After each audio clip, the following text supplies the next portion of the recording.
Probyn. Mr. Palmer, Andrew Probyn from your favourite, the ABC.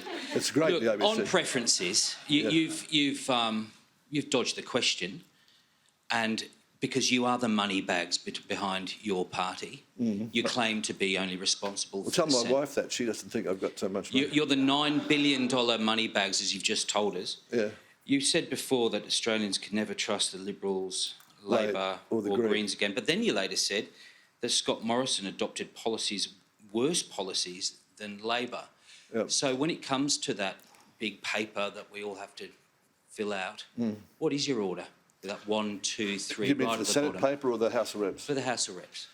Well, we haven't determined that because not only in a political party, even though I am the money bags, right, it doesn't mean I make all the decisions. And we've got a number of people... I doubt that. Well, it doesn't mean that. And as I said to you, there are Liberal members of Parliament who have crossed the floor with Craig Kelly. That's on the record. There are other senators in the Liberal Party that have also supported him. There's people like people who've also sponsored some of our bills that we put up, like George from Dawson. So naturally, those people will be favourable when it comes to us.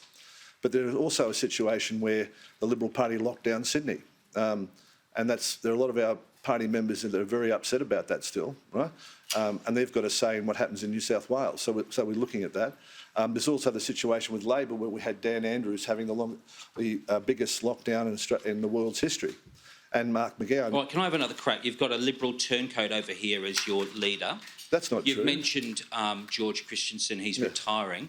At a previous, I think, a state election, I think it was WA state election, you decided that you would put the sitting member last in each of your how to vote cards. Is that a possibility? Well, I think we'll be looking at who nominates, because we don't know at this stage. I know in the Senate, for example. Well, you do know who's nominated, don't you?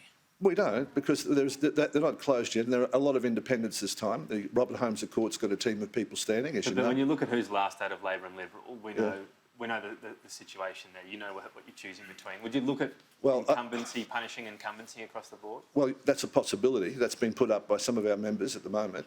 But I think one of the things too, I think from my personal perspective, I think I'd put the Greens ahead of Liberal and Labor. That's my personal perspective, because they haven't been in government and they haven't been responsible for this debt. And the debt we see is causing the main problem in Australia. So, like the ABC, I'd be putting the Greens ahead of Liberal and Labor. Okay. I'll take that as comment. Next question from Lisa Vicentin. Mr Palmer, Lisa Vicentin from the Sydney Morning Herald and The Age. Just want to ask you about advertising spend. We know you've already spent more than $30 million and we haven't even hit the campaign proper yet. By the time the election concludes, how much will you have spent? What will this campaign cost you? And to that end, you've been accused of trying to buy the election and you've been accused of being a threat to democracy purely because you can so heavily outspend your opponents. How do you respond to those claims? Well, I don't think we do heavily outspend our opponents. If you look at the last election, you've looked at the money the Labor and Liberal Party spend nationally, and it was pretty similar. That's the first thing. Secondly, I'd say that between now and the election, we'll spend about $40 million. Because we don't get any coverage on the ABC, unfortunately. We don't get many interviews there. And we don't get general coverage by news generally.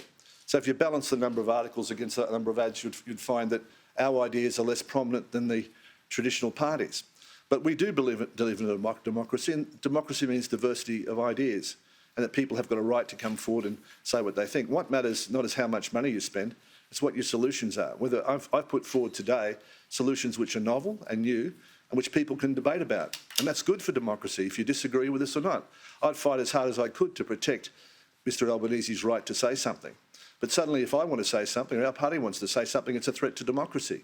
And I just don't accept that. So about a $70 million total spend? Roughly, I'd say. That's less than last time. It could be, but of course media rates have gone down because circulations have got smaller in papers. You did promise us...